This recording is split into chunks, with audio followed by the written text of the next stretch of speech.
That Sam was as old-fashioned as you could get, especially when it came to technology. He refused to own a microwave, a cordless phone, CD player, like living in medieval times. Man, he had this wall full of records that he'd go on about for hours, making us listen to golden oldies when we were supposed to be playing cards. Wasn't so unusual, holding onto the past. But one thing that always bugged me was that TV of his.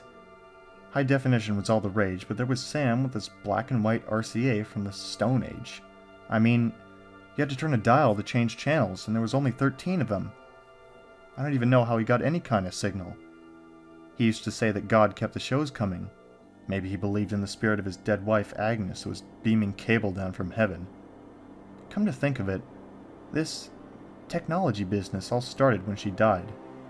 Makes sense, I guess. The loss of a loved one can change us in odd ways.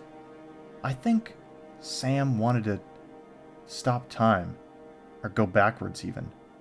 But there was never any sadness there. It must have been about respect. Respect for things that had gotten old and were being forgotten. I'm sorry I never stepped in to fix what I thought was broken. 2009 rolled around and the time had finally come for standard definition to take a hike, but Sam was completely out of the loop. "They're switching everyone over to HD, I told him. "You won't be able to watch TV anymore unless you do the switch." I don't know if that was really true, but Sam said it wouldn't matter anyway. I tried to get him to call the cable company and talk to them about it, but he insisted he didn't have a provider. I asked him where his cable bills came from, and he just looked at me. Maybe I was overstepping as a friend and neighbor, but I honestly thought I was doing the man a service. Wouldn't he be happier with crystal clear color on a big screen? 20 years ago, Agnes died. 20 years was long enough. But what the hell did I know? Time is different for people like Sam. People who've lost their spouse but have to go on living. Same thing happened to my dad. It's no wonder I never married. Every year, Sam went fishing with his brother for 2 weeks up in Maine.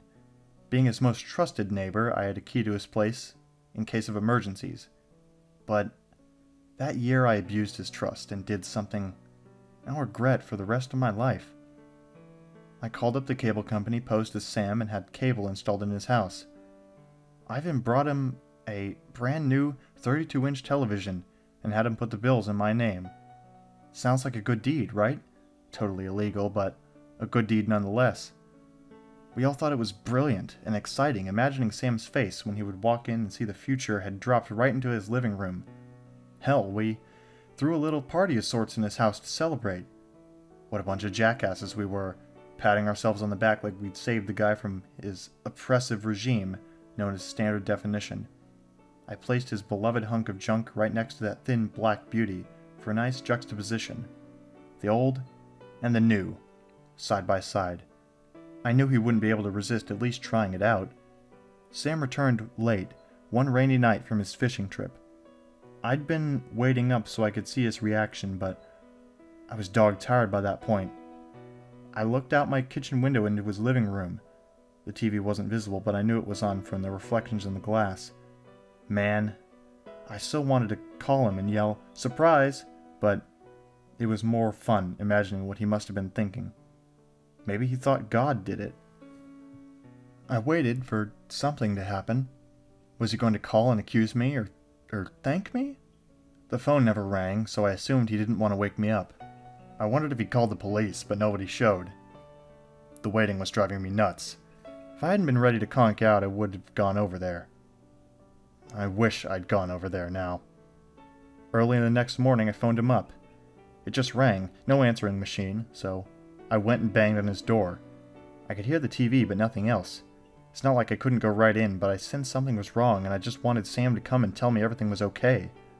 I figured he knew it was me who orchestrated the whole thing and that he was just, angry.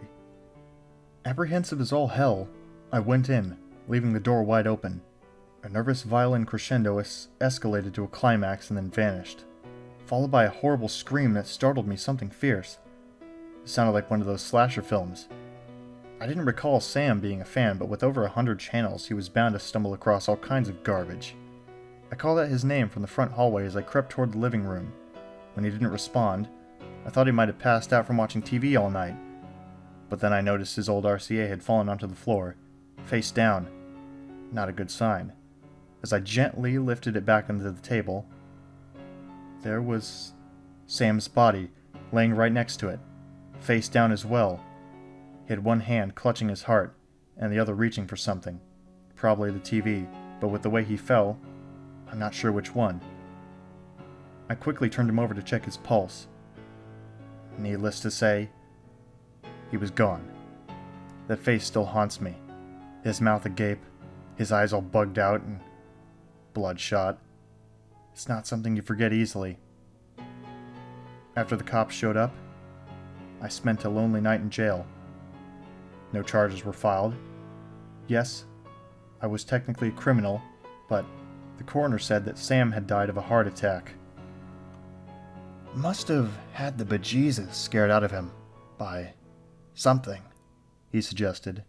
And with Sam's age and apparent heart condition, well, you can see where this is going. I guess high definition is just too real for some people. Although, in retrospect, knowing what I know about the man, there could be more to it than that.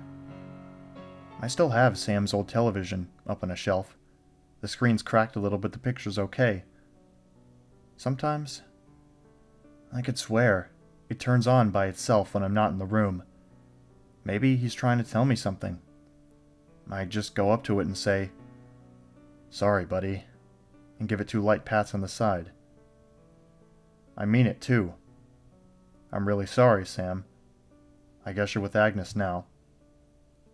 Make sure to keep the shows coming.